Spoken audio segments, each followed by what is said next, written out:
Dobrodošli u novi live s temom stres i kako se s njime nositi.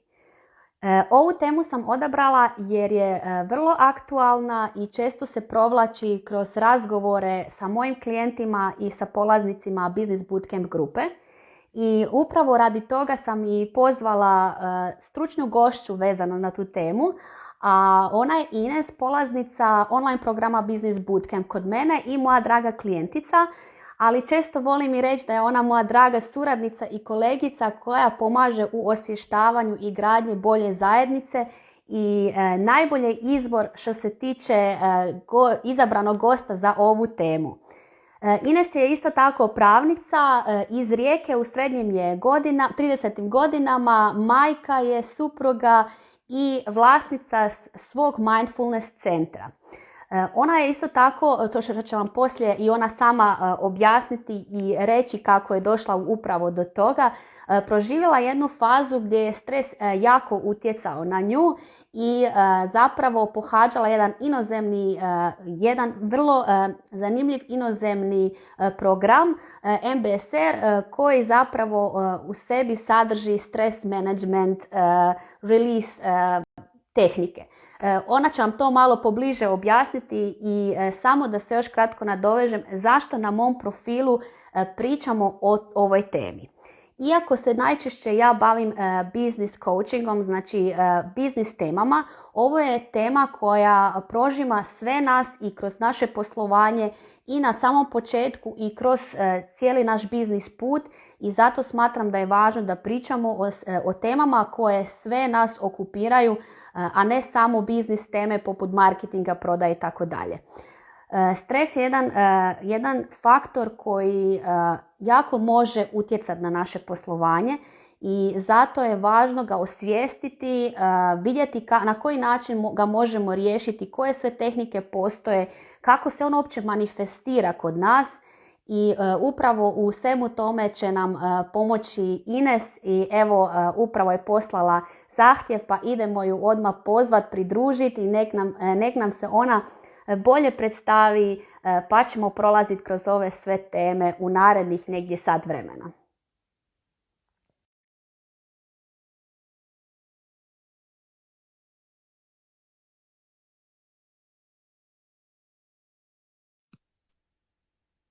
Ćao, Dobro mi došla! jel to to? To je to! Jel me čuješ? Čujem te. Super! Evo, Kako nadam si? se da je to sve ok. Je, Da sve sve ok. funkcionira. Vidim te, čujem te, kako si vi? Evo, super, uzbuđeno doduše. Ja Onako, sam. To je da, normalno. da. Baš sjedim tu sad i onako čekam da se upališ i ono mislim si, ja sam sad trenutno valjda školski primjer svih onako onoga o čemu ćemo pričati, šta to stres u nama podiže, onako, na tom tjelesnom nivou. Ali baš mi je drago da sam ovdje i hvala ti od srca na pozivu i evo, vjerujem da ćemo popričati o nečem što će ljudima stvarno biti od pomoći i koristi. Ja se slažem potpuno i hvala tebi što si pristala i volim reći, naglasiti da je ovo tvoj prvi live, tako da razumijem potpuno tvoju tremu i tvoje uzbuđenje. Ja ga imam već puno puta, pa svejedno sam isto imala tremu i uzbuđenje na početku, ali jednom kada budeš to češće radila, vidjet ćeš, svaki put će biti sve lakše i lakše. Hvala ti što si pristala se pridružiti. Jer ćeš imati jako puno svog iskustva i savjeta koje mogu pridonijeti drugima, tako da idemo mi započeti. Voljela bi da se na početku prvo i ti kroz svoje riječi predstaviš tko si, što si, kako si došla do ovoga s čim se sada baviš.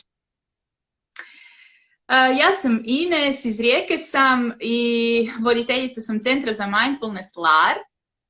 To je ovako trenutno stanje. Kako sam tu došla, da ovako skroz kratkim crtama to kažem, ja sam primjer nekoga koji je onako sve odradio po PS-u u životu. Znači, ono kako su nam rekli da treba, ja sam tako radila. Znači, odlikašica u školi, upisala pravni fakultet, završila pravni fakultet, započela raditi praktički odmah nakon toga.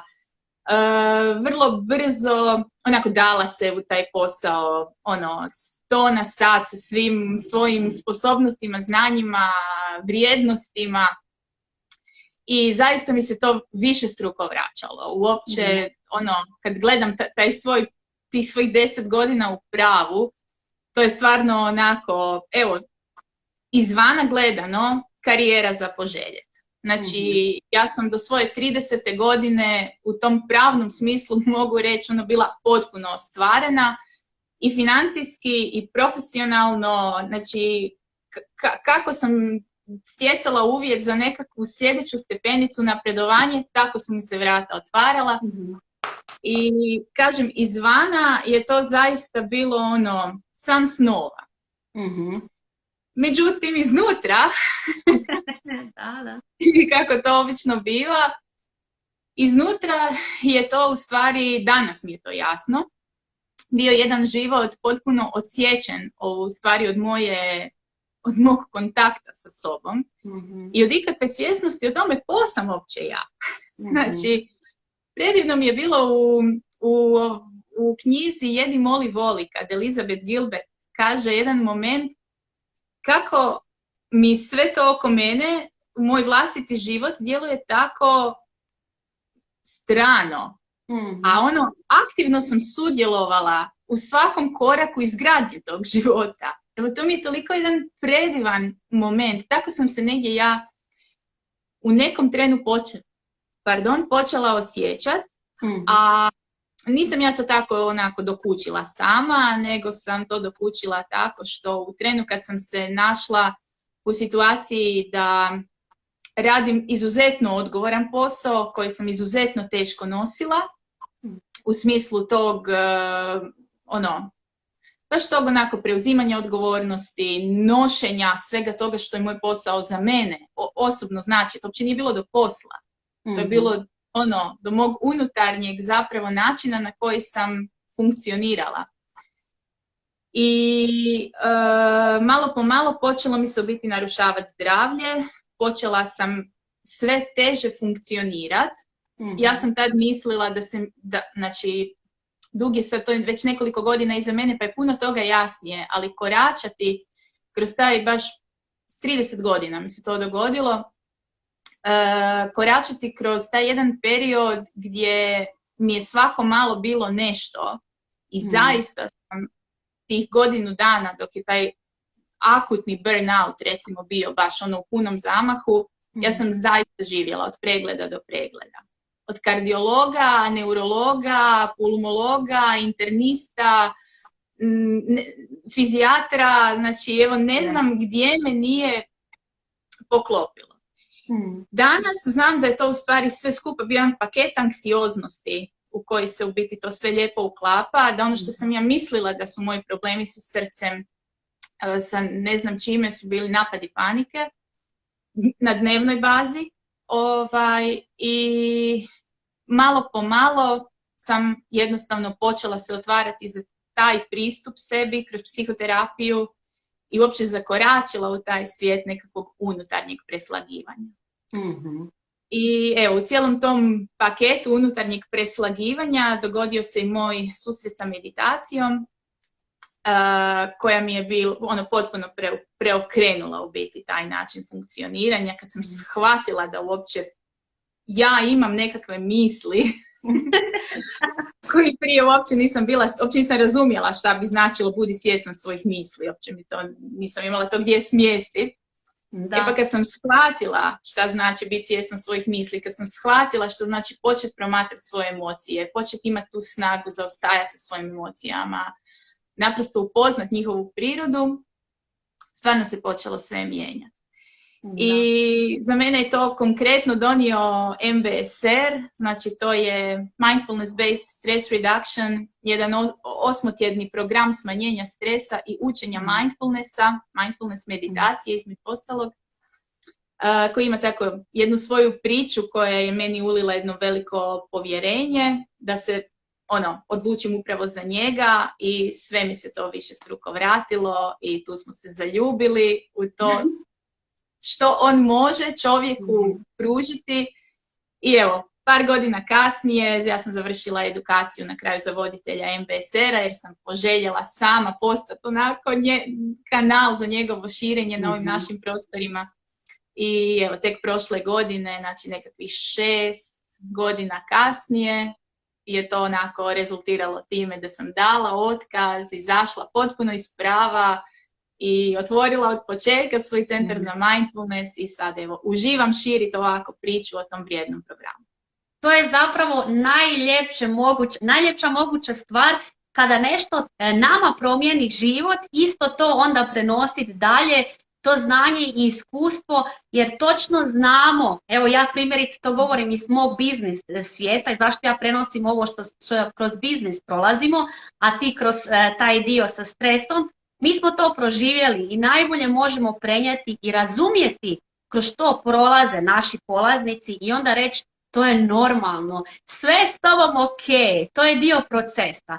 To mi je tako lijepo i najviše volim kada neko zapravo prođe vlastito iskustvo, kao na primjer ti, iako naravno to nije bilo lijepo, ali si ti puno iz toga naučila, shvatila u čemu je problem, pronašla rješenje i sada to rješenje nudiš i drugima. I zapravo si sad i kroz sve ove odgovore već otprilike i dala odgovor na naše prvo pitanje, a što je zapravo stres i kako se on manifestira na nama.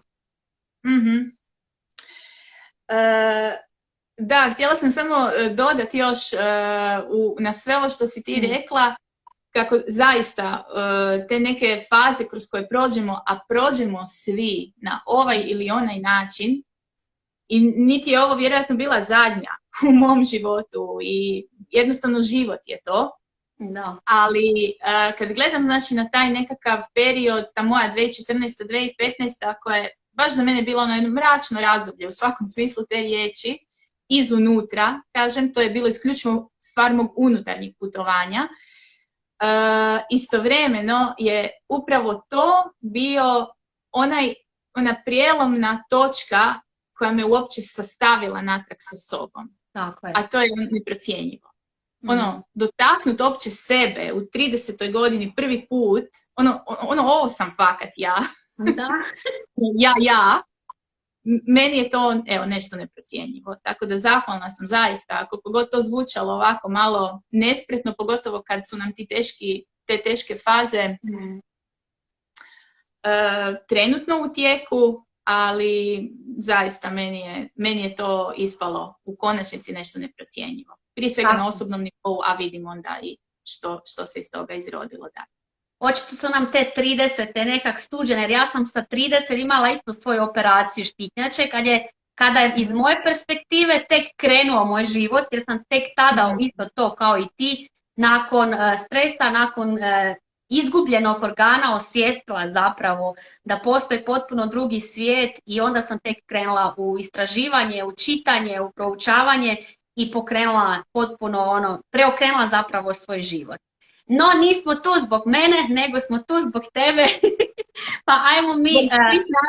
ljudi koji nas gledaju. Tako, i zbog ljudi, pa ajmo mi reći nekako prvo, evo baš to da ponovim još jedno pitanje, što je točno stres i kako je iz tvoje perspektive, kako se on manifestira na nama, zato što vjerujem da postoje ljudi koji jesu u stresu, a možda to nisu ni svjesni na koji način dok ih ne slomi potpuno. Tako je. Da, evo, baš ja sam uzela knjigu Stres, procjena i suočavanje, to je stručna jedna knjiga o stresu Richarda Lazarusa i njegovu teoriju o stresu mi pratimo u MBSR-u. Da vidim baš da li bi našla onako, da ne opisujem ja svojim riječima, nego da se onako baš pozovem na neku definiciju tog tako, apstraktnog pojma zapravo, kao što je stres. Kao negdje svi znamo na što se to odnosi, ali ne bi baš znali uprijeti prstom. I evo što sam našla između ostalog, nakon prvih 20 stranica priče o tome kako se sve stres definira, i kaže ovako: članovi jednog medicinskog instituta, na primjer, tvrde, kaže, nakon 35 godina nitko nije dao definiciju stresa koja bi zadovoljila čak samo većinu istraživača stresa. Tako da, evo, baš mi je bilo to zanimljivo u biti naći, čisto da onako ti, ja, kogod gleda i uhvati se možda u tome da onako ne može uprijeti prstom u taj svoj stres. Da. Samo da prenesem tu poruku, ono nije do tebe. Očito vidiš, ni znanstvenici ne znaju. Međutim, kasnije, naravno, ipak za potrebe naprosto baratanja tim pojmom, kaže ovako. Naša definicija stresa ističe odnos između osobe i njezina okruženja, koji s jedne strane uzima u obzir karakteristike osobe, a s druge strane prirodu okolinskog događaja. Psihološki stres je stoga odnos između osobe i okoline koji osoba procjenjuje, na ovo ću se poslije vratiti, vrlo zahtjevnim ili kao odnos koji nadilazi njezine mogućnosti i ugrožava njezinu dobrobit. Super objašnjeno. Jel da? Da. I to me dovodi u stvari do tog dijela, negdje prve stvari koju bi nekako voljela pojasniti možda kada je u pitanju stres, a to je kako uopće stres u nama nastaje. Znači mi znamo negdje da nam stres radi kad imamo previše obaveza, kad smo neorganizirani, kad netko viče na nas, kad što god. Međutim, kao što ovdje kaže u ovoj definiciji, a toga se držimo i mi u MBSR-u na tom tragu, da je u pitanju zapravo naša procjena nečega kao većeg od nas, ugrožavajućeg, nešto za što nemamo kapacitete da se s time nosimo. I ja bi to ovako pokazala. Nacrtala sam vam ovdje jednu malu mene zapravo. Super! I što to u biti znači? Znači, ova prva strelica su okidači stresa. To je praktički sve čemu smo mi izloženi na dnevnoj bazi. Međutim, nije svaka stvar sama po sebi okidač stresa. Znači, za primjer, evo mogu navesti, ne znam, neka osoba će pogledat kroz prozor ili kroz balkon sa nekog visokog kata i vidjeti onako predivno prostranstvo, predivan pogled, slobodu, ljepotu, uživat će, disat će punim plućima i ono guštat u tom momentu. A neka druga osoba će se onako skameniti, ustuknuti natrag, neće se htjeti niti približiti. Znači to je stvar s tom procjenom. Nije sama visina kao takva okidač stresa, jer da je, svi bi na nju isto reagirali. Nego ta naša unutarnja procjena određene okolnosti, bilo čega što mi percipiramo kao ugrožavajuća, je ono što određuje da li će to nešto za nas biti izvor stresa ili neće. Super objašnjeno. Evo, to je onako negdje prvi u biti moment da uopće razumijemo, da razumijemo zapravo kako uopće se to u nama događa. I naravno sad što će svatko od nas percipirati kao ugrožavajuće je individualno. Ovisi naravno tome kakvi smo, kakva su naša prošla iskustva, kako uopće funkcionira cijeli taj naš podsvjesni mehanizam koji u stvari 24 sata na dan, sve čemu smo mi izloženi, percipira upravo kroz taj filter. Da li je to za mene ugrožavajuće? Mi toga nismo svjesni, ali naš sustav zapravo kao da se svakom stvari koju doživi onako vrti kroz datoteke naših prijašnjih iskustava, naših sposobnosti, naših kapaciteta, da li se mogu s ovim nositi? Hoću li ovo preživjeti? Ako mogu, onda ok, ajmo dalje. Ako ne mogu... Kako si ti onda to manifestirala, to jest kakva je onda tvoja procjena bila u tvom prijašnjem poslu da si ti toliko bila izložena onda stresu? Jel možeš to na nekom tvom konkretnom primjeru objasniti, možda na taj način bude nekome, da se neko možda poistovjeti baš sa konkretnim primjerom? Pa zapravo je tu jako puno toga, samo što ja toga nisam bila svjesna.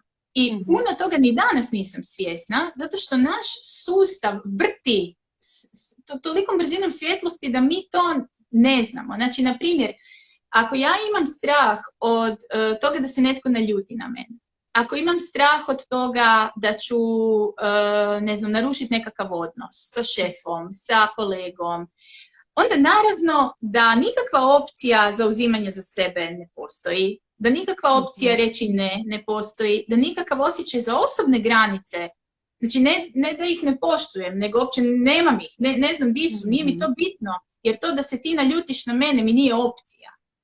Da. I funkcioniram u tom modu, da tako kažem, potpuno nesvjesna.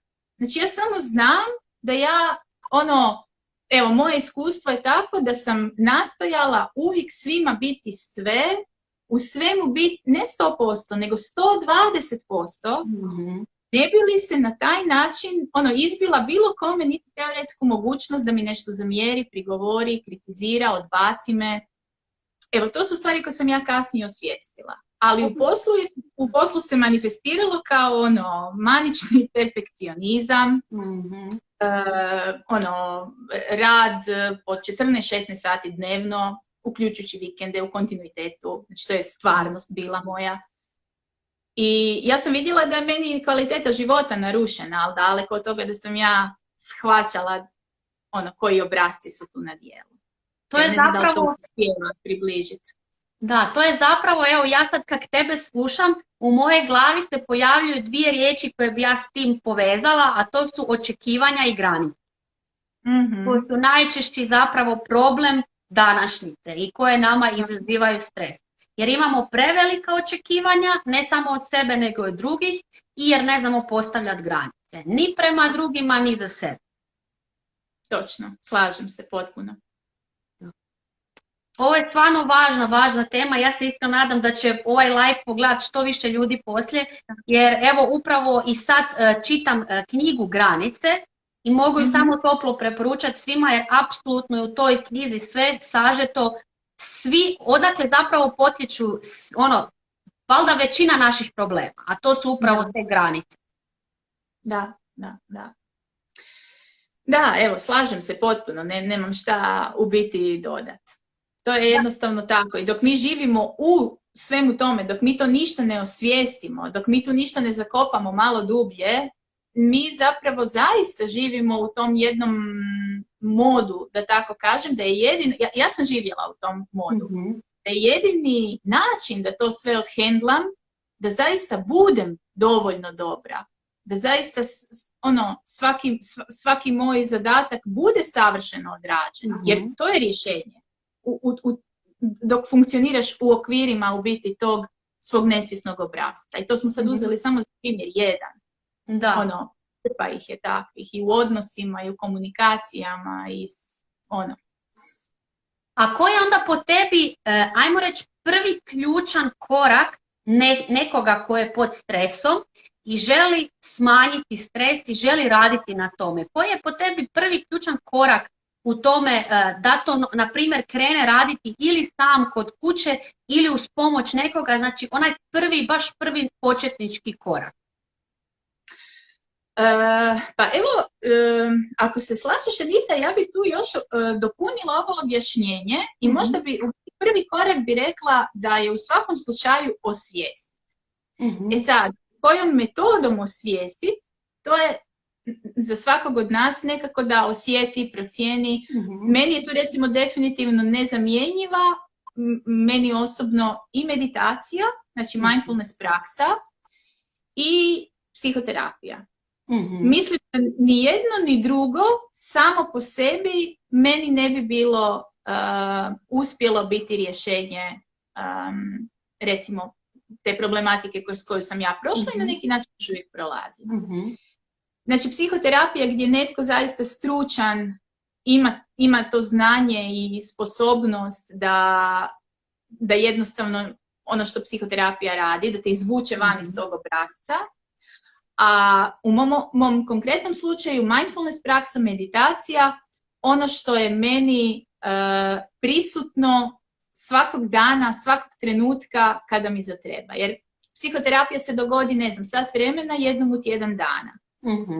I puno je još tu 6 puta po 24 sata perioda gdje ti opet boriš se sam sa sobom, jel? Klizneš u stare obrasce, pa opet nešto osvijestiš. Tako da, evo, to je, na primjer, za mene bio moj put osvještavanja. Za nekog drugog će biti, ne znam, odabir možda neke druge tehnike ili nekog drugog načina ili evo, pročitati neku knjigu, ali bi rado u pravcu tog, znači, osvijesti. Mi dok ne osvijestimo, mi nemamo izbor. Znači, dokle god mi nečega nismo svjesni, izbor je za nas onako teoretska mogućnost. Znači, kao u ovom prvom primjeru što sam dala, ako je cijeli moj sustav koncipiran na način da zamjeriti se nekome nije opcija, znači to nije opcija, to ne zato jer ja tako biram, nego zato što moj živčani sustav tako procesuira stvari. I ako za mene to nije opcija, ja ne mogu reći da ja imam izbor. Imam ga teoretski, svi mi teoretski imamo izbor uvijek u svakom trenutku za sve.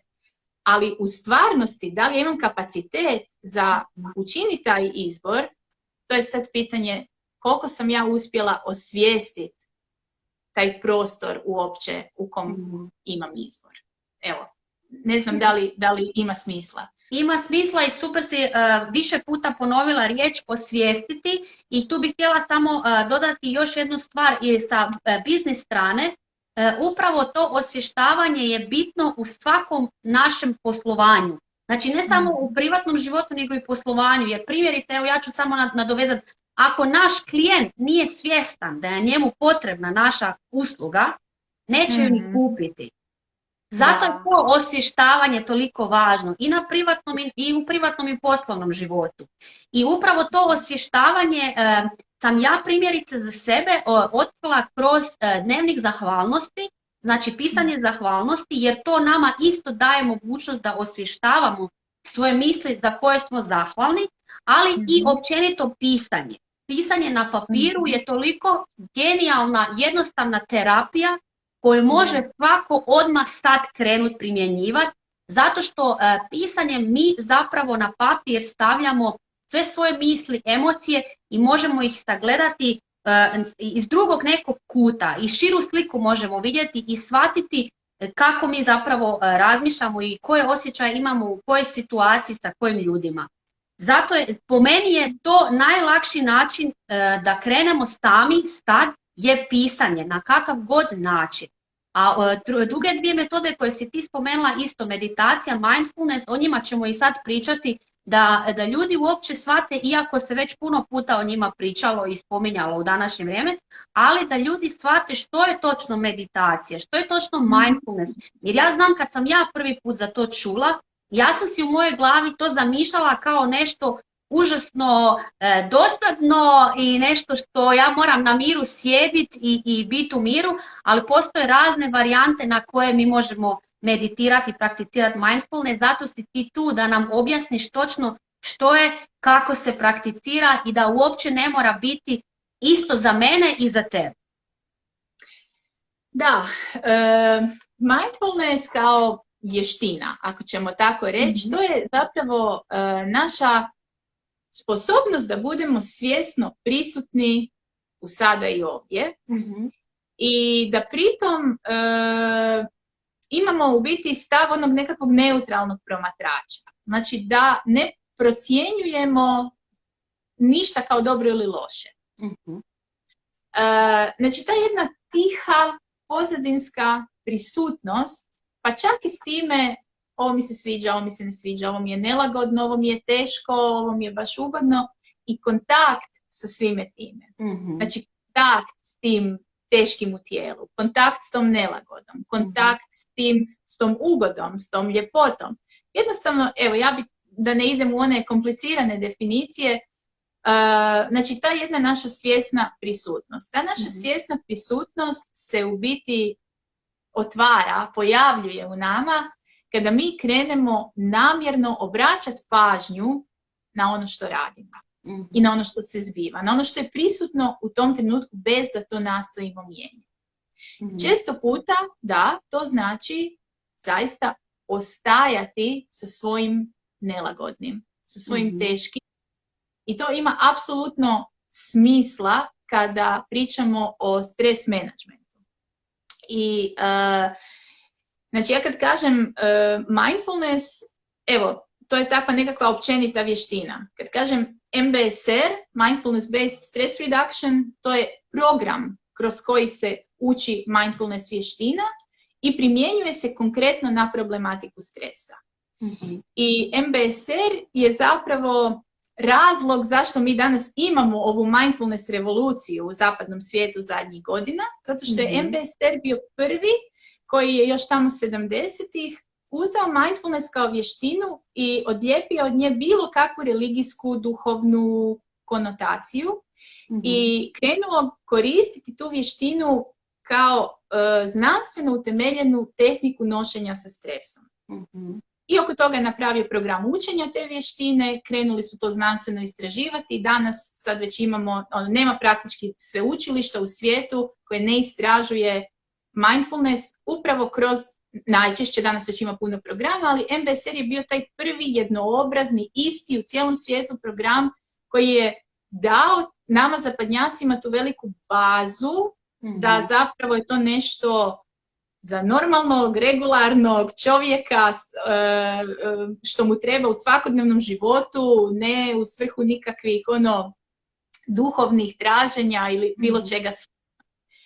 Evo, to je čisto samo, jako često se upravo iz tog razloga danas otvoriš neki tekst o mindfulnessu i često već negdje u uvodu nađeš taj MBSR, Jon Kabat-Zinn, to je njegov autor.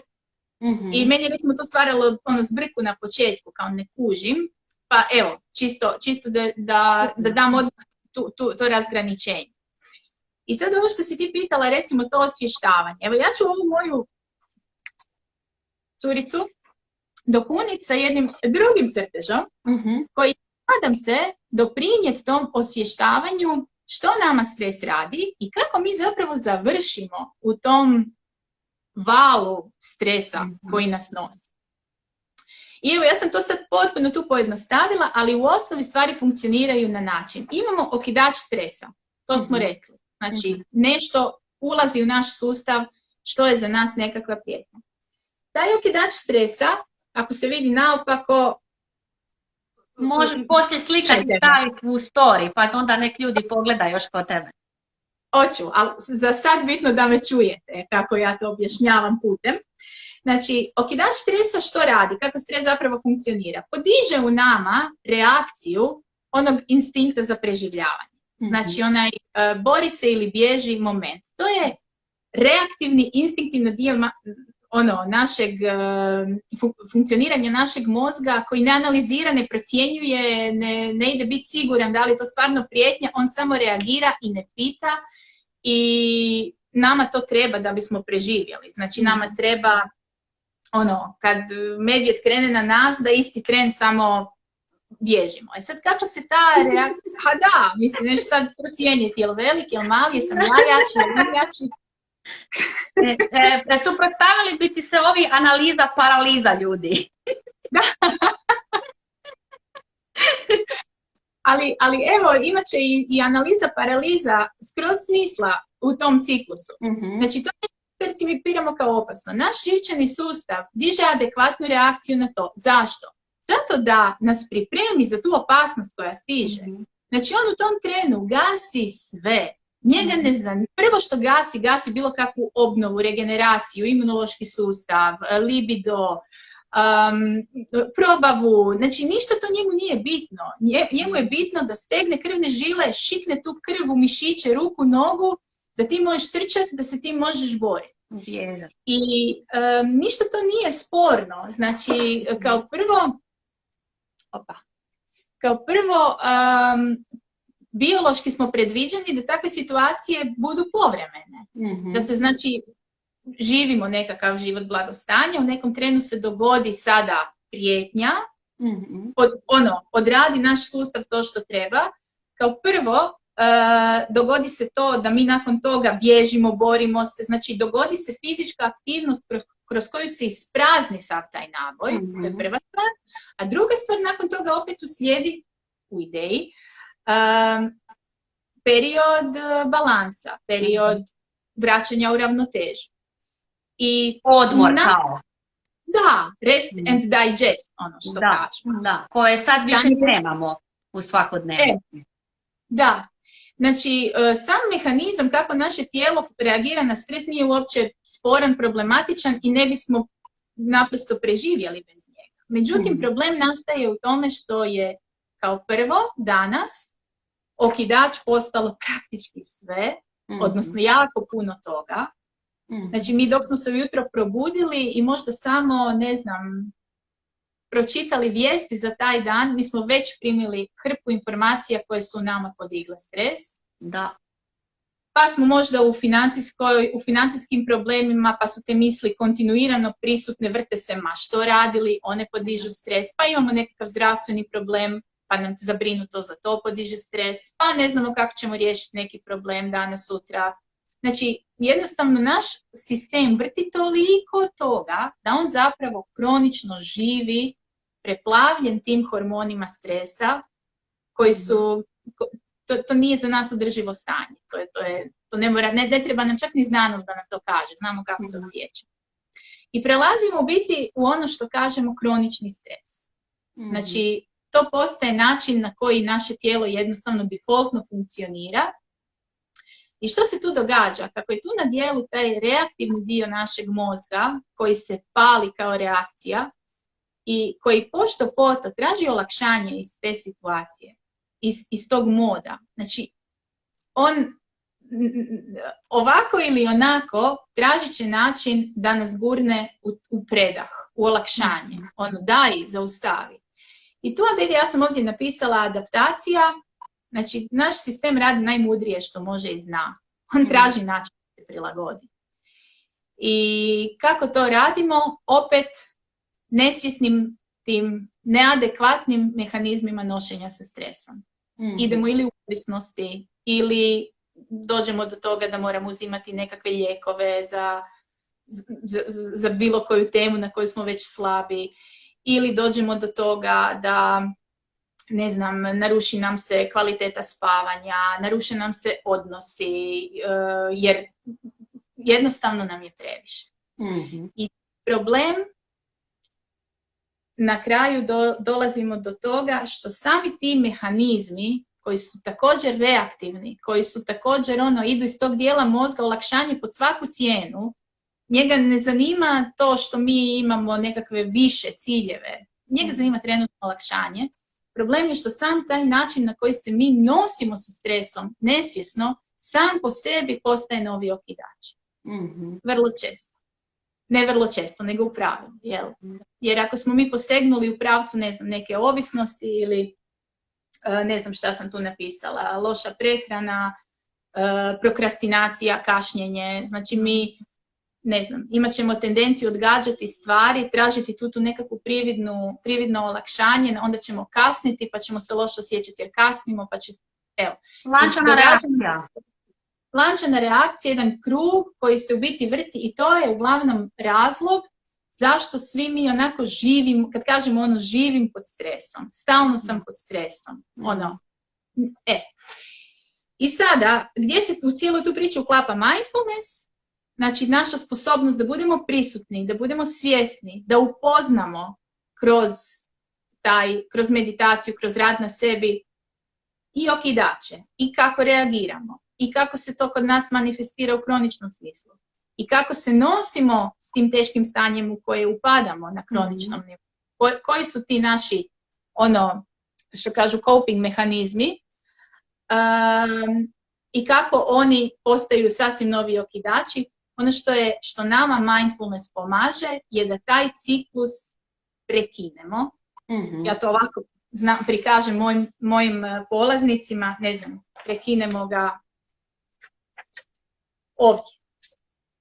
Ili smo ušli u kronični stres, pa ga prekinemo ovdje, jer osvijestimo recimo da, ne znam, palimo cigaretu kad smo pod stresom, pa smo osvijestili tu strelicu, pa ćemo tu ubaciti ono što zovemo, ovi crveni se zovu svjesni odgovor. I uopće nije važno gdje smo prekinuli taj ciklus. Važno je da smo ga prekinuli nečim što će biti naš svjestan odgovor, a ne automatska reakcija. Super, to je zapravo sve ovo što si objasnila je začarani krug koji se ponavlja i ponavlja i ponavlja dokle god mi ne stanemo i zasjećemo u bilo kojem trenutku. Tako je. I potpuno je. Nije jedan više vrijedan, drugi manje vrijedan. Bitno je da ono što nam je dostupno sad i ovdje, vidimo kako možemo napraviti taj svjestan izbor u pravcu onoga što mi želimo. Super, to je i sljedeće pitanje, koje zapravo vježbe za smanjenje stresa onda u tvom programu postoje, ali i još jedno pitanje bi tu nadovezala, jesi ti na svom profilu i pisala o tome, zahvalnost ili mindfulness, to je bolje i koja je razlika? Da ljudi shvate koja je razlika između to dvoje, jer se oboje često spominje i nije isto. Nije isto. Evo, odgovorit ću možda prvo na ovo prvo pitanje što si rekla. Znači, koje tehnike nošenja sa stresom postoje? Ja sam ih nekako, baš da vidim, tu sam si kao skicirala kad sam pomislila što bi rekla biti, kako se nositi sa stresom, možda nekako u dvije grupe. U prvu grupu bi rekla da bi svrstala sve one načine, tehnike, aktivnosti koje za nas imaju taj učinak olakšanja, znači, ali svjesno izabranog olakšanja. Znači, ono što nam čini dobro. Sad za nekoga će to biti, ne znam, odlazak u prirodu, za nekoga će to biti razgovor sa bliskom osobom, za nekoga će to biti tjelovježba, trčanje, koje evo, ne bi, rado bi i ovdje naglasila biti zašto je nama danas toliko važna ta fizička aktivnost. Upravo zbog onog prvog dijela što sam rekla, da osim što se taj ciklus vrti s tim reakcijama, mi nigdje ne praznimo sav taj naboj koji nam živčani sustav podiže. Tako da, to su recimo sve nekakvi načini, ne znam što sam još stavila, hobi, ako uživamo u crtanju, slikanju, što god. Znači, to može biti, i vjerujem da većina ljudi nekako na to misli kad kaže onako, tako smanjujem stres, to me opušta, to mi paše. I to je individualno za svakog. Drugu grupicu, da tako kažem, načina nošenja sa stresom, bi rekla da spadaju sve one stvari koje nam pomažu upravo u tom procesu osvještavanja. Znači, one same po sebi možda nisu nužno relaksirajuće, ali, kao što je na primjer meditacija, znači to da meditacija služi tome da nas smiri je mit. To meditaciji. Meditacija služi da nas osvijesti, da nas dovede u svjestan kontakt s onim što je prisutno. To što se opuštanje vrlo često dogodi kao nekakva nuspojava, to je sad jedna sasvim druga stvar, ali kad sjednemo u meditaciju mi ne idemo za tim da se opustimo. Barem ne u mindfulness meditaciji u svrhu smanjenja stresa koju mi podučavamo u MBSR. U tu istu drugu grupu bi rekla baš ovo što si ti na početku spomenula, to pisanje, taj journaling, znači ta nekakvo samo refleksija kroz pisanu riječ.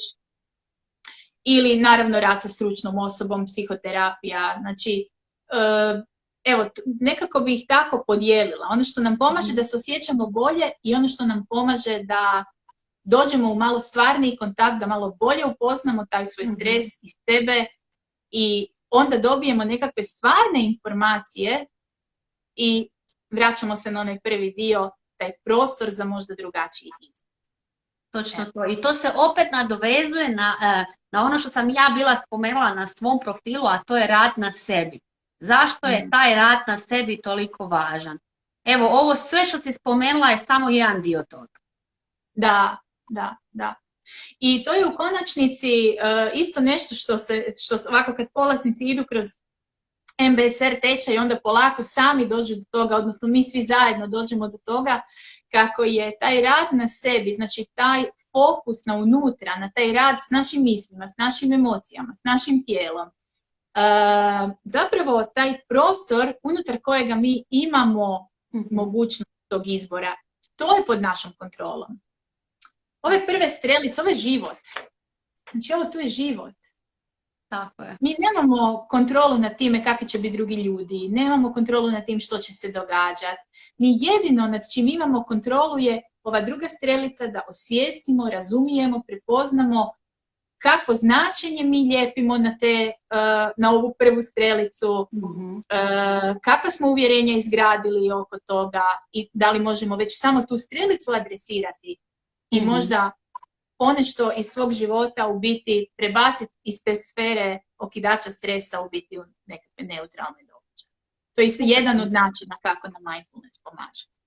Super si to rekla i voljela bi ovdje ubaciti da ti i ja kratko samo kažemo iz naše vlastite perspektive kako smo za sebe otkrili što nama smanjuje stres i što mi zapravo prakticiramo za to oslobađanje te energije ili punjenje baterija. Pa ajde prvo ti svoje, pa ću onda ja isto nadovezati svoje, jer vjerujem da kad damo konkretno iz naše perspektive možda neko vidi da njemu i to isto pomaže, da osvijesti da mu to pomaže. Da, znači ja sam recimo osvijestila, čak možda ne toliko što mi čini dobro, makar ima i toga, ali puno, čak više sam osvijestila koliko toga da samo prestanem raditi mi kreće čini dobro. Recimo, to je baza zapravo ujedno za promjenu navika. Jer ja sam, na primjer, ovako sad iz glave, što sam osvijestila? Osvijestila sam da ne smijem ponijeti telefon sa sobom u sobu. Znači, kad uspavam dijete i tako dalje, obično onda se, s tim će se mama vjerojatno moći poistovjetiti. Sve napokon utihne na kraju tog dana, daj mi 5 minuta za sebe, da ne mislim na ništa, da scrollam po tom Instagramu i stvarno, ali to je jedan od onih nesvjesnih obrazaca nošenja sa stresom. To je olakšanje sada ovdje pod svaku cijenu. Meni to u suštini postaje sasvim novi okidač stresa. I to je bilo recimo meni potrebno osvijestiti. Da ja ako, nakon što sam sat vremena bila u mračnoj sobi, uspavljivala ga, potpuno mi se sistem pripremio u biti na taj mrak i sve to, ja nakon toga njemu upalim plavo svjetlo na mobitelu, naravno da ga zbunim. Ali evo, to je recimo u jednoj fazi bila moja navika, ja sam to radila. Meni je to nosilo tako, ne znam, to nekako prividno olakšanje, sve dok nisam u nekom trenu shvatila, baš tako, osvijestila koliko lošije spavam na takve dane, koliko mi je divan osjećaj na spavanosti kad to ne napravim, nego kad on zaspe, ja se samo krenem na drugu stranu i ne izlazim više iz sobe, nego iskoristim taj mrak i sve da samo utonem u san. To je, na primjer, jedna navika. Druga navika je, osvijestila sam koliko mi loše čini šećer. Znači, pretjeram s konzumacijom šećera, meni se doslovce krenu dizati napadi panike. Jednostavno je valjda sustav toliko osjetljiv. Osvijestila sam koliko uživam u plesu. Kako je, recimo, našla sam način fizičke aktivnosti koji ne mrzim. Totalno te razumije. Totalno. A to je ono što ti donese taj svjestan kontakt sa sobom. To kad naučiš onako kako osjećati sebe, zapravo, ne na tom racionalnom nivou, kao da znam, to mi paše, to mi ne paše. Kad stvarno osjetiš, evo, onda se onako dogode takve stvari. I onda imamo malo veći, kako bi rekla, prostor, veću mogućnost da taj život onda i izgradimo u stvari po svojoj mjeri. Tako je. A super si primjere navela i super mi je kako si navela da si prvo osvijestila što ti je to loše donijelo, pa onda da si to mijenjala. Jer je to jako, jako važno, a ne samo nastaviti po tome i preskočiti, to nema veze, ja ću nastaviti tako i zapravo samo odugovlačimo sa tim, ajmo reći, lošim navikama. Ali još prije nego, još jedan detalj, što nipošto ne znači da se meni više ne dogodi nikad da pretjeram sa šećerom, primjerice. Naravno, to je ljudski i normalno. Ali tu je onda opet jedan drugi moment što je, zašto meni i danas kad sam pod stresom, znači ja sam trenutno u stresnom periodu, meni je trenutno baš u tijeku jedan stresan period, ali ja nisam na istom mjestu kao 2015. To su dva svijeta.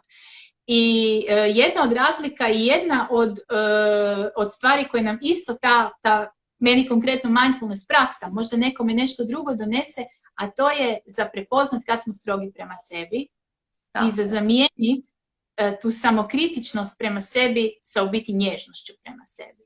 Tako je. Da, i kad se dogodi da sam osvijestila i sve znam i onda opet pretjeram s tom čokoladom i onda naravno da svi mi kliznemo u one i kako si glupa i kako si, pa znaš bolje, pa tako ti treba. Ono šta si govorimo, u tom trenu više nije da li ja sad sam trebala drugačije, u tom trenu je sada. Znači sad trebam promijeniti i mindfulness i nježnost prema sebi i sve ono što sam naučila. Sada, čokolada je pojedena, gotovo. Da. Evo, tako da tu nježnost prema sebi bi još voljela recimo jako istaknuti, ali je to isto nešto što iz mog iskustva je baš nešto što se mora uvježbati. Tako i super si to baš rekla jer to sam i ja htjela reći, baš tu blagost prema sebi i upravo osvještavanje kada opet pretjeramo u nekim stvarima jer je neupitno da će se dogoditi. To ne znači da, evo ja već radim godinama na osobnom i poslovnom rastu i razvoju, ja sam se promijenila ne znam koliko stupnjeva od prije naspram sad, ali to ne znači da ja ne pokleknem. Ali sam svjesna kad pokleknem i onda ok, stani, sad si napravila opet to, idemo iz početka. I onda ne postoji više minuta prije, nego od ove minute nadalje donosim svjesne drugačije odluke. I upravo sam ja za sebe osvijestila da kad radim ono što volim, da znam često pretjerati. I onda na taj način sam si ja, znači kako ja volim planirati i organizirati svoje vrijeme, ja sebi u svoj raspored uplaniram pauze, uplaniram odlaske u prirodu, uplaniram si druženje sa prijateljima. Zato što volim raditi i volim ovo što radim, imam tendenciju pretjerati u tom. Ali ja sam toga svjesna već zadnjih par godina, da nisam, opet bi došla do trenutka kao što sam došla prije 5 godina, da ću završiti negdje na operaciji jer će mi se to fizički manifestirati. Aha. Znači to ne znači da sam ja sad ne znam, kad mi jednom osvijestimo, kad mi naučimo sve, nikad ne naučimo sve, uvijek imamo nešto za naučiti, to ne znači da mi ne griješimo. Zato je meni primjerice na ovom profilu užasno važno pričati autentično, da postoji, da smo ljudi, da su greške i neuspjesi normalni. Ali da iz njih jako puno toga možemo naučiti. O tom smo puno i ti i ja jučer pričale na našem sastanku. Koliko svako od nas u određenom periodu prolazi kroz određenu vrstu stresa. I to je neupitno. Samo je važno da mi se znamo s time nositi. Evo primjerice, ja ću sad imati pauzu od 30 dana u travnju jer sam svjesno donijela odluku da ja želim fokusirano i svjesno raditi na svojim idejama i u svojim planovima, zato što ja znam da mene distraktira sve ovo na Instagramu, jer imam puno vas u svom programu koje volim pratiti i volim gledati i slušati vaš sadržaj i to znači da onda imam fokus na vama, a ne mogu imati onda 100% fokus koji želim imati za svoje neke buduće planove. I ja sam znači svjesno donijela odluku, ok, travanj si uzimam slobodan, odlazim sa online-a zato što moj posao zapravo cijelo vrijeme online. Znači i moj posao i grupa i mentorstva i sa klijentima što radim sve online. Znači ja sam sebi odlučila sam si uskratiti taj dio da se mogu fokusirano i bazirano posvetiti prioritetima. Ali to primjerice ja nisam znala prije 5 godina. I prije 5 godina sam pokušavala sve napraviti, na kraju sam pregorila i ništa nisam napravila do kraja i kako treba. U tome, baš to je ovo što ti sad govoriš, da mi budemo svjesni gdje smo prije griješili, pa da to ne ponovimo. Da, a i da budemo svjesni onoga što je prisutno u nama sada. Da znam danas, sada, evo predivan mi je ovo primjer. Što čovjeku donese svjesnost? Što čovjeku donese to da živi taj kontakt sa sobom, da bude dovoljno intiman, dovoljno blizak, da tako kažem, sa sobom, da zna prepoznat, osluškivat i adekvatno onda odgovoriti na te svoje potrebe. To je u biti suština svega. Tako je. I još jedna važna stvar koju bi tu isto iz mog primjera navela, to su te granice. Zašto ja u tom poslu sada imam kapacitete? Ja točno znam koliko ja klijenata mogu primiti. Zato što znam ako ih uzmem više, da će to narušiti i moje privatno i poslovno okruženje, zdravlje, odnose, što god. A ja sebe dajem svojim klijentima. Znači da ja moram biti dobro da bi isporučila kvalitetnu uslugu. Znači ja sam sebi morala staviti na papir koji su moji kapaciteti da bi isporučila kvalitetnu uslugu, jer je kvaliteta jedna od mojih temeljnih vrijednosti. I to je isto zašto to osvještavanje toliko važno. Jer nas osvještava što je nama važno i kako to naše važno možemo njegovati. Da, predivno. Evo, to su po meni najbolja primjera iz moje perspektive. A da ne pričam o dnevniku zahvalnosti, o pisanju, odlasku u šume, o druženju, u njegovanju odnosa. To ima jako veliki spektar toga, ali mislim da su ovo najvažnije stvari. Da, ja bih samo voljela onako isto još nadodat na to koliko je to nešto što se ne dogodi jednom odlukom preko noći i sad mi krenemo živjeti jer smo tako odlučili. Ta naša namjera je neupitna. Svi mi nastojimo živjeti najbolje živote što možemo. I svi mi želimo kvalitetne odnose i dobro organizirano vrijeme, i vrijeme za sebe, i zdravlje, i zadovoljstvo. To su skroz legitimni ciljevi, svi ih želimo.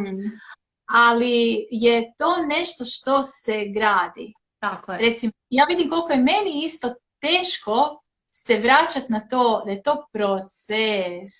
Da to nije, sad si ti stigla, a ja još nisam, ili onaj drugi još nije, nego, evo baš danas sam naišla na Facebooku na nekakav citat kao budi nježna prema verziji sebe koja nije znala sve ono što ti znaš danas. Tako je. Da, i tako isto ova verzija sada ne zna i ne raspolaže nečemu što će verzija mene za 6 mjeseci ili 3 godine imat podrazumijevat će joj se. Tako je. Tako skloni sad nabacivati na sebe da bismo već sad trebali biti negdje drugdje gdje nismo. Da. Evo, baš primjer za te nježnosti prema sebi, baš sam u Business Bootcamp napisala, ne znam ko je pitao, primjer iz mog stvarnog života od prije nekoliko tjedana. Znači, apsolutno sam upala u stari obrazac. I sve mi se poklopilo, sve ovo što ti kažeš. Ja sad radim nešto iz srca, moj posao, i sklona sam tu potpuno pretjerati. Sklona sam pretjerati, opet se vratiti u taj svoj perfekcionizam, da budem sigurna da je... I nakon do 11 navečer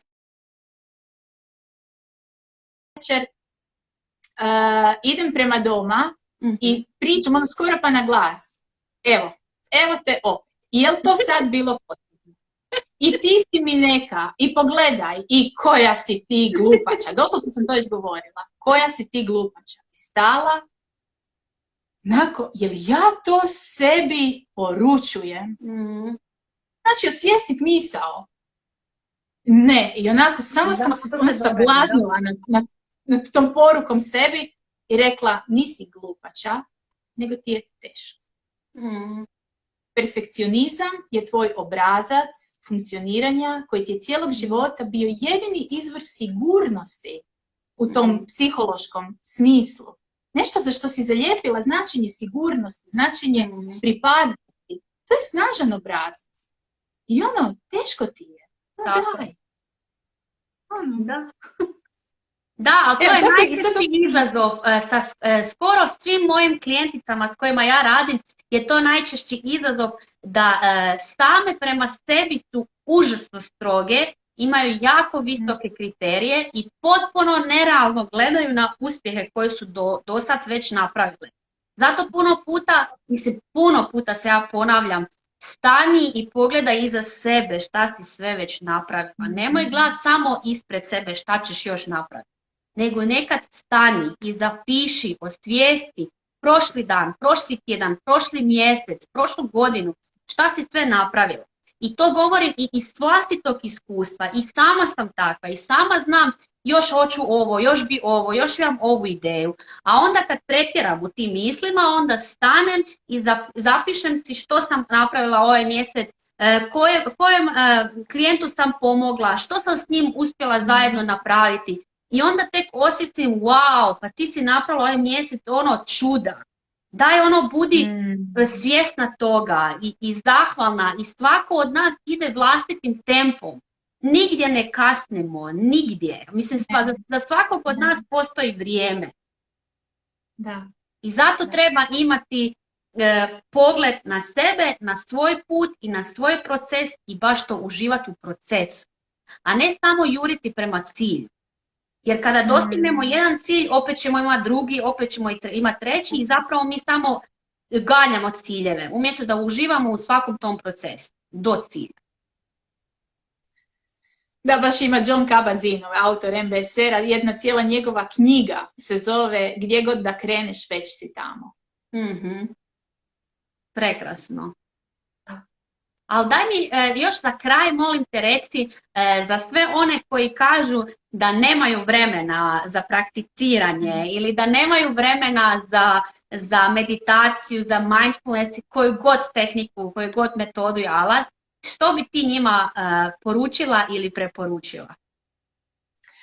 Pa sad ovako, ne znam, sebično mi je prvo na pameti jer se cijeli ožujak na svom profilu bavim baš tom temom, konkretno mindfulness i nošenje sa stresom kad nemamo vremena, ono kad je raspad sistema. Tako da bi preporučila zapravo da pročitaju moj blog na tu temu, tamo sam dala baš puno smjernica i evo moja jučerašnja objava je baš na tom tragu. Tada, kad nemamo vremena i kad se uhvatimo u tom posebno stresnom periodu, ja bih rekla da je od presudne važnosti samo prekidat momentum. Kako god. Znači, prekidat taj val koji, znate, ono ko gruda kad se onako zakotrlja, ono, svaka mrvica koju si joj skinuo, ona je za tu mrvicu lakša. I ona je izgubila na tom ubrzanju. Tako da tehnike kao što su ono samo zastati, ono svjesno se protegnut, ono doslovce 2 sekunde, ti ideš drugim smjerom nego da to nisi napravio. Idemo svi zajedno. Ili ono, samo stat ono, na sekundu i osjetiti položaj u kojem je tijelo. Samo osjeti, evo, meni su sad noge prekrižene, taj kontakt jedne noge, druge noge, kontakt stopala s podlogom.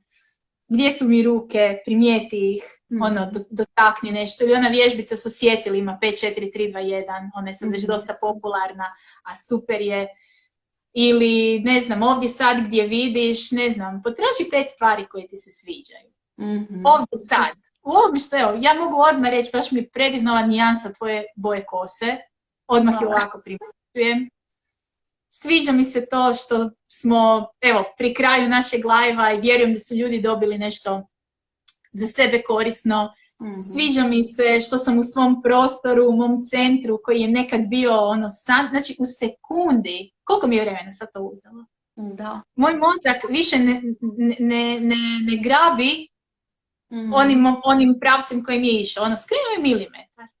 Pa milimetar, pa milimetar, pa milimetar, pa milimetar po milimetar, na kraju dana mi imamo potpuno drugčiju putanju kretanja nego da to nismo radili. Tako je. I ja bih još tu nadodala da se ne obeshrabre svi oni koji krenu pa kad im misli odlutaju, jer to osvještavanje, taj fokus, to se vježba. Znači to nije nešto što dolazi... Da, to nije nešto što dolazi odmah, što dolazi u jednom danu ili u jednom tjednu, nego kontinuirano, isto kao što se planiranje vježba, isto kao što se organizacija vježba, tako se i osvještavanje i fokus vježba sa svakim malim korakom. Zato kažem i da je danas 1 minuta, sutra 2 minute, za tjedan dana 5 minuta. Jako puno znači samo da budemo uporni, da budemo dosljedni, a i isto tako ja bih rekla iz svoje perspektive, ako nam je nešto toliko važno, onda ćemo ostati dosljedni jer je to ipak za naše dobro i za naš život. Ne radimo to zbog nikoga drugoga, nego zbog naše kvalitete života. Da, Ili, ako i ne, naći će tijelo način da nas dozove. Tako jednostavno, svi mi imamo zaigramo, znamo da bi trebali, baš odlično Tony Robbins kaže, ne radimo ono što bismo trebali, nego ono što moramo. Tako je, da. Tako da, ovako ili onako, ili ćemo onako, i to uopće ne mislim po sistemu ono kazne, kao nisi htio pa te sad sustiglo. Ne, nego naprosto tako stvari funkcioniraju. Znači ja prestanem ne meditiram jer kao ja to sve mogu, znam, ja sam kao učiteljica mindfulnessa i onda hop jedan dan pa malo skužim, pa drugi, pa treći, pa peti, šesti, sedmi i odjednom kaos. Tako je. I onda, mislim, kaos me natjera na kraju, potreba da dođem i stanem, zaustavim se, sve zaustavim oko sebe i idem prvo sebe centrirati. Slažem se. I sad bi još htjela samo kratko prokomentirati komentare da ne pobjegnemo dok ih ne pročitam. Lidija te je zamolila da staviš na story ili objavu svoje crteže i da smo krasne oba dvije. Hvala ti, Lidija. Ivana isto kaže da je tvoja jučerašnja objava wow, da je to život, tako da slobodno svi koji slušaju odite kod Ines Lar Mindfulness profil i pročitajte o čemu se radi. Naša Marija, Sreća na kvadrat, kaže bravo Ines i Anita, korisno i primjenjivo, hvala puno. Evo dalje, hvala vam i hvala svima koji su slušali. Za kraj bi ja voljela još samo jednom zahvaliti tebi, Ines, što si se odazvala.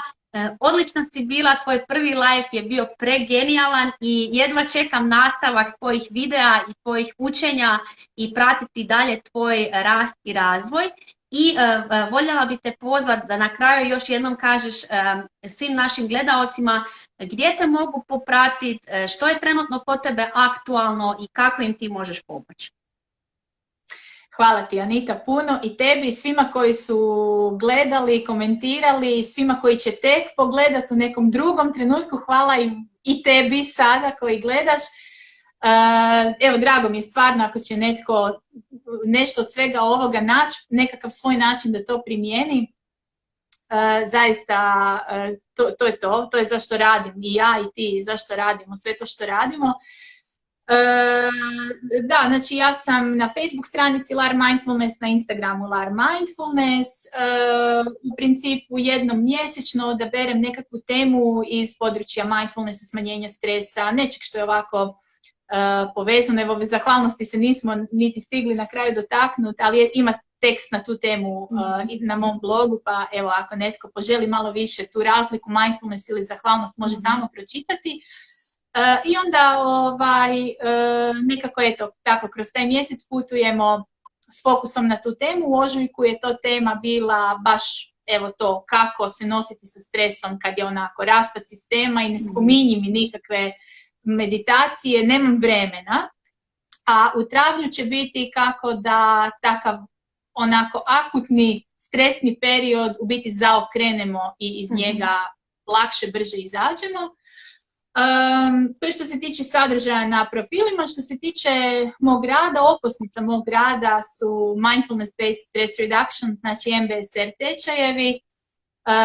To su tečajevi koji, kao što sam već na početku rekla, kroz 8 tjedana na taj jedan strukturirani, zaista već onako dokazano učinkovit način, vrlo kvalitetno, temeljito, vas vode korak po korak da usvojite najprije mindfulness vještinu i da onda naučite kako ju primjenjivati na stres svoj vlastiti. I to je uvijek potpuno individualno putovanje. Znači svatko iz tečaja dobije ono što njemu treba. Nema jednog programa koji sad treba svatko tek naći način kako da ga primijeni, nego zapravo putuje kroz taj tečaj i kroz tečaj u stvari gradi svoju praksu. Tako da, evo, jučer smo mi imali zadnja grupa imala zadnji susret i oni su evo nakon 8 tjedana potpuno spremni, sposobni sami osmisliti na koji način će nastaviti samo primjenjivati ono što su već usvojili. Tako da, a to mi je onako... A kad je sljedeća grupa? Molim? Kad je sljedeća grupa? Sljedeća grupa kreće 7.4. Znači uskoro, biti će online. Možda će biti i uživo, to ćemo još vidjeti. I upisi su upravo u tijeku. Evo, ako netko ima interesa za samim MBSR-om kao takvim, može mi se slobodno javiti. On funkcionira tako da mi zapravo najprije 1 na 1, jedno 45 minuta do sat vremena potpuno prokomentiramo situaciju, konkretnu situaciju pojedine osobe i onda u biti zajedno provjerimo da li je upravo MBSR ono što treba. Taj razgovor je besplatan i ja uvijek svih rado pozivam da se bez ikakve obaveze jave za taj, mi ga zovemo predintervju, jer je on potpuno neobvezujući, on zapravo služi da razjasni i polazniku i meni da li smo i jedan i drugi 100% sigurni da je MBSR ono iz čega će dobiti svoj maksimum. Super, hvala ti Ines, znači svi koji su zainteresirani mogu se javiti na besplatan razgovor kod Ines putem njenog profila, web stranice, ali tagirat ću ja tebe ispod ovog live-a pa onda će moći odmah i kliknuti na tvoj profil. Hvala ti još jednom puno i hvala svima koji su slušali. Vidimo se uskoro sa nekom novom temom, ali za sad prvo travanj offline. Bravo. Bravo. Pozdrav svima, vidimo se. Hvala ti puno Ines, bog. Ćao.